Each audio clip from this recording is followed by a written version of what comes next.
Wherever you go, whatever you do, throw a little at it. Omax, Vest and Briefs. Vishwa 2026 தேர்தலுக்கு பிறகுன்னு பார்க்கிறப்ப அதிமுக திமுக 2 ஆண்டு கட்சிகளும் மெல்ல கரைகின்றனவா ஒரு கேள்வி எழுந்திருக்கிறது இல்லை அப்படின்னு உறுதிப்பட சொல்றாங்க. இந்த கேள்வி நாம் தமிழர் கட்சி 4 முனை போட்டி இருந்தது. இந்த 2 கட்சிகளுக்கு மட்டுமல்ல, நாம் தமிழர் கட்சிக்கும் இருக்கு. நாம் தமிழர் கட்சி தன்னுடைய இருப்பை வெளிப்படுத்த வேண்டிய ஒரு கட்டாயத்தில் இருக்கு. வாக்கு வங்கி சரிபாதியா குறைஞ்சிருக்கிற சூழல்ல அந்த கட்சியினுடைய கேள்வி எதிர்காலம் கேள்விக்குறியாக இருக்கிறது என்கிற பார்வையும் கேள்வியும் எழுந்திருக்கிறது. விஸ்வா, கழகங்கள் மட்டுமல்ல, நாம் தமிழருக்கும் கிட்டத்தட்ட அந்த நிலை தான் அப்படிங்கிறாங்க. இல்லை, கழகங்களோடு நாம் தமிழரை ஒப்பிடுவதே ஒரு அபத்தமான பார்வையாக நான் பார்க்கிறேன். நான் நாம் தமிழருடைய ஆதரவாளன் என்கிற அடிப்படையை தாண்டி தமிழ் தேசியத்தினுடைய அந்த அரசியலுடைய ஆதரவாளனாகத்தான் இந்த கருத்தை நான் தெரிவிக்கிறேன்.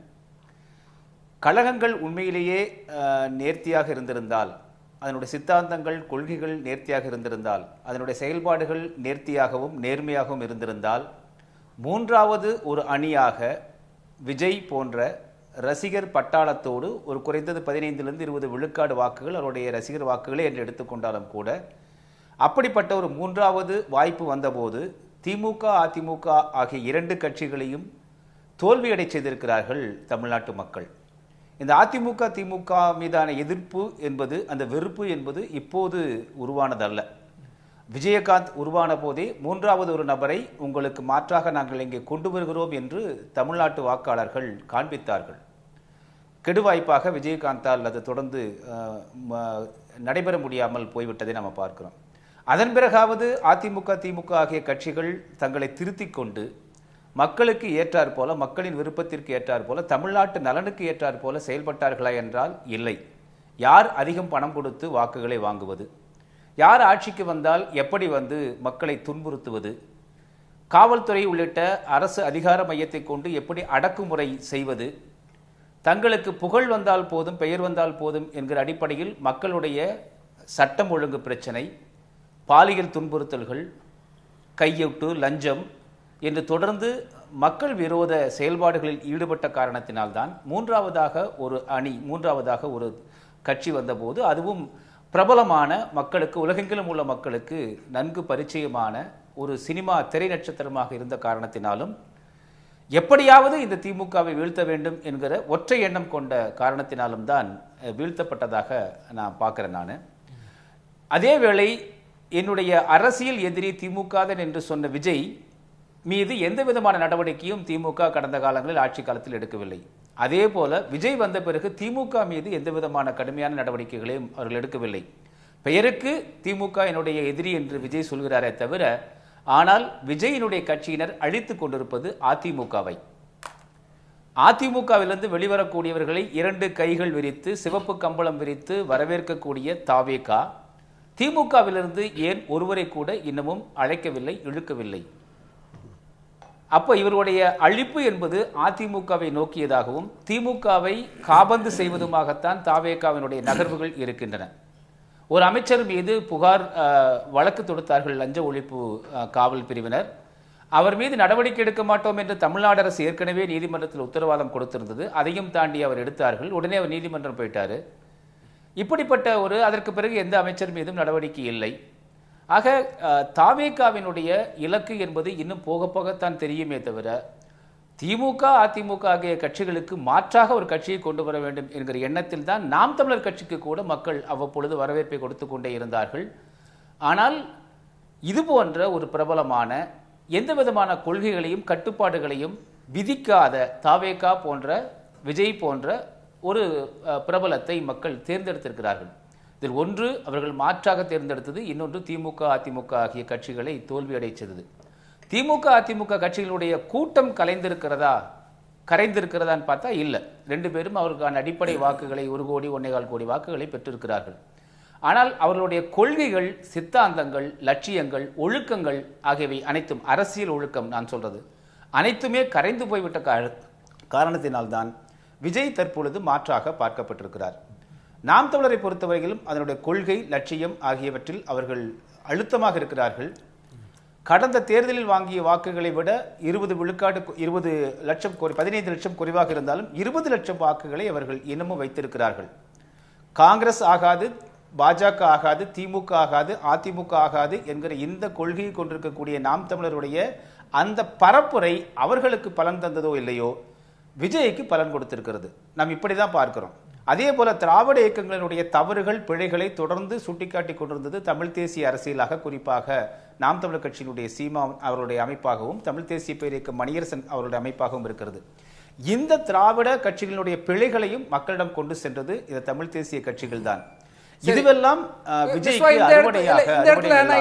இன்னொரு கேள்வியை முன்வைக்கிறேன். தொடர்ந்து பாஜக என்ன சொல்லிட்டு இருந்தாங்கன்னா, அதிமுக திமுக திராவிட இயக்கங்கள் கழகங்கள் இல்லாத தமிழ்நாடுங்கிற முழக்கத்தை தொடர்ந்து முன் வச்சிருந்தாங்க. இந்த ரெண்டு கட்சிகளுக்கு எதிராக அவ்வப்போது அதிமுக கூட்டத்தில் இருந்தாலும் அதுக்கு முன்னாடி கடுமையான விமர்சனங்களை முன் வச்சாங்க. அதை நோக்கி அவங்க பயணித்து கொண்டு இருந்தாங்க. அந்த பாஜகவினுடைய இந்த திராவிட இயக்கங்களுக்கு எதிரான விமர்சனமும் பிரச்சாரமும், அதுவும் எப்படி நாம் தமிழருடைய பிரச்சாரம் தாவேக்காவை கை கொடுத்தது போல பாஜகவுடைய பிரச்சாரமும் முன்னெடுத்த பிரச்சாரமும் தாவேக்காவுக்கே கை கொடுத்திருக்கா? நிச்சயமாக. நீங்க பாஜக மட்டுமல்ல, நாம் சொல்றது நாம் தமிழர் கட்சி குறித்து கேட்டதுனால நான் சொன்னேன். இப்ப திமுகவினுடைய பிழைகளை தவறுகளை சுட்டிக்காட்டி விமர்சனம் செய்ததில் அதிமுக, பாஜக, அதே போல நாம் தமிழர் கட்சிகள் இருந்தன. காங்கிரஸ் கட்சி, கம்யூனிஸ்ட் கட்சிகள் அவர்கள் தோழமை சுட்டல்லையே விசிக போன்ற கட்சிகள்லாம் தோழமையாக அப்படியே சுட்டிக்காட்டி கொண்டிருந்தார்களே தவிர அவர்கள் கடுமையான விமர்சனங்களை வைக்கவில்லை.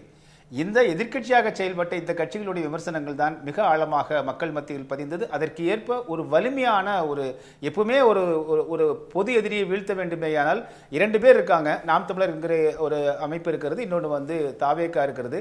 தாவேக்காவினுடைய அவர்களுக்கு இளைஞர் பட்டாளம் பெரிய அளவில் இருக்கிறது, ஒரு மிக பிரபலமானவராக இருக்கார், அவருக்கு எல்லாரும் வாக்கு போட்டுருவாங்க என்கிற அந்த அடிப்படை இருக்கிறது. அவருக்கு என்ன சித்தாந்தம் இன்னும் எதையுமே முன்வைக்கல. தாவேக்கா வைத்த சித்தாந்தம் எது? கொள்கை எதிரி பாஜக, அரசியல் எதிரி திமுக என்பதை தவிர அது வைத்த சித்தாந்தங்கள் என்ன? பிறப்புக்கும் எல்லா உயிர்க்கும் என்று தாவேக்கா சொல்வது அது நாம் தமிழர் கட்சியினுடைய முழக்கம். அது எல்லா கட்சியும் பேன் அடிக்கடி சொல்வது உண்டு. பேன் இண்டியா சினிமா என்பார்கள். மணிரத்னம் சினிமாலாம் நீங்க பார்த்தோம் அப்படின்னா அது ராஜஸ்தான்கார படமா இல்ல தமிழ்நாட்டுக்கார படமா கேரளாக்கார படமான்னு தெரியாது. எல்லாவற்றிலிருந்து கொஞ்சம் கொஞ்சம் பிச்சை எடுத்து ஒரு இந்தியா முழுமைக்கான ஒரு பேன் இண்டியா ஃபில்ம் எடுப்பார். அதுபோல தாவேக்கா தற்பொழுது ஒரு பேன் இண்டியாவில் பேன் தமிழ்நாடு ஒரு திரைப்படமாக வந்தது. இன்று நம்ம அதன் விளைவுகளை பார்க்கிறோம். எல்லா அதிகாரிகளும் தற்பொழுது நடிகர்களாக மாறி இருப்பதை பார்க்கிறோம். எனவே ஒரு ஒட்டுமொத்தமாக இப்பொழுது எல்லாருமே ரீல்ஸ் மூலமாக தான் பதில் சொல்லக்கூடிய அளவிற்கு தமிழ்நாட்டையே ஒட்டுமொத்த நடிகர் குழாமாக அது குறித்த விமர்சனங்கள் வந்துட்டு இருக்கு. நம்ம அது இன்னொரு இதுல விரிவா பேசலாம். விஸ்வா, இந்த 2 கழகங்களுக்கான எதிர்காலம் என்பது இப்ப கேள்விக்குள்ளாக்கப்பட்டிருக்கா? இல்ல திரு துரைக்கண்ணா குறிப்பிட்டதை போல அப்படியெல்லாம் இல்ல, கரையாது, கழகங்கள் தொடரும் அப்படின்னு சொல்றாங்க. நிறைவு கருத்தும் சேர்த்து உங்கள் பார்வை. நிச்சயமாக நான் ஒரு 2 இது மட்டும் கருத்து சொல்லிடுறேன். ஒன்று கூட்டணி சேராமல் இருக்கிறார் நாம் தமிழர் கட்சி சீமான் என்கிற நான் சகோதரர் சொன்ன கருத்துக்கு நான் சொல்லுறேன். கூட்டணி சேர்ந்த பாமகவினுடைய நிலைமை என்ன, இடதுசாரிகள் நிலைமை என்ன, விசிகாவுடைய நிலைமை என்ன? அதே போல இப்ப நீங்க பாத்தீங்கன்னா எந்த கட்சியெல்லாம், குறிப்பாக நீங்க விஜயகாந்த் அதிமுகவோட கூட்டணி சேர்ந்ததுக்கு பிறகுதான் அவர் வீழ்ச்சியே தொடங்கியது. அதிமுக திமுக ஆகிய கட்சிகளோடு கூட்டணி சேரக்கூடிய கட்சிகள் திருதராட்டிரன் ஆலிங்கனம் போல அழிக்கப்பட்டதுதான் கடந்த கால வரலாறு. அடுத்ததாக இன்னொரு சகோதரர் சொன்னாரு, அதற்கு பிறகு அழிஞ்சு போச்சே சார், அதுக்கப்புறம் எங்க சார் கட்சி அழிஞ்சு போச்சு, பேசலாம். எனவே 2 கட்சிகளோடு கூட்டணி இந்த கட்சிகளோடு கூட்டணி சேரக்கூடிய கட்சிகளை அழிக்கக்கூடிய கடந்த கால வரலாறு தான். நீங்க நாம் தமிழருக்கு எந்த கட்சியோடும் கூட்டணி சேர வேண்டாம் என்கிற நிலைப்பாட்டோடு இருக்கிறார்கள். அவர்கள் அரசியலுக்கு, வாக்கரசியலுக்கு மட்டுமே அவர்கள் அரசியல் செய்ய வரவில்லை.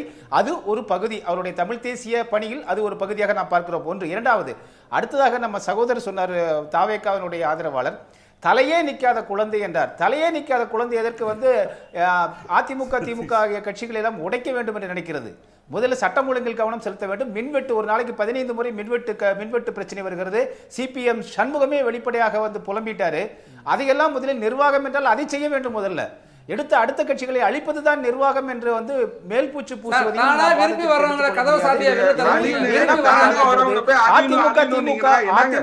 நீங்க கண்ணு பாக்குறீங்களா இல்லையாங்க? புடிச்சா இழுத்துட்டு வராங்க, இல்லன்னா யாருக்காச்சும் கூட்டிட்டு வராங்களா, வாசல நிக்கிறாங்க. அந்த இது கூட உங்களுக்கு புரியலையா? அட்லீஸ்ட் கண் வழியா பார்த்து நீங்க பேசுங்க. சரி,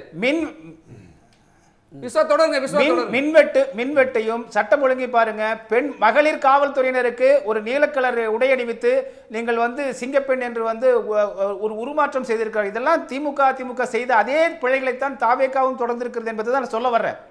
எனவே திமுக அதிமுக செய்த பிழைகளை தாவேகாவும் செய்தால் திமுக அதிமுக கட்சிகளைப் போலவே அதுவும் வரும் காலத்தில் ஓரம் கட்டப்படும் என்பதுதான் சொல்றது. திமுக அதிமுக இரண்டு கட்சிகளும் கழகங்கள் கலகலத்திருக்கின்றன. கொள்கைகளை அவர்கள் மீண்டும் மீட்டெடுத்து, குறிப்பாக மாநில சுயாட்சி என்று பெயருக்கு சொல்கிறார்கள், ஆனால் அவர்கள் விழுந்து கிடப்பதெல்லாம் நீங்க இந்திய அரசாங்கத்தோடு விழுந்து கிடக்கிறார்கள் தங்கள் ஊழல் குற்றச்சாட்டுகளை மறைப்பதற்காக. எனவே மீண்டும் இந்த திமுக அதிமுக ஆகிய கட்சிகள் மீண்டெழுந்து வருவது என்பது மிகவும் கடினமான ஒன்றாகத்தான் நான் பார்க்கிறேன். முழுவதுமாக கரைந்து விட்டார்கள்.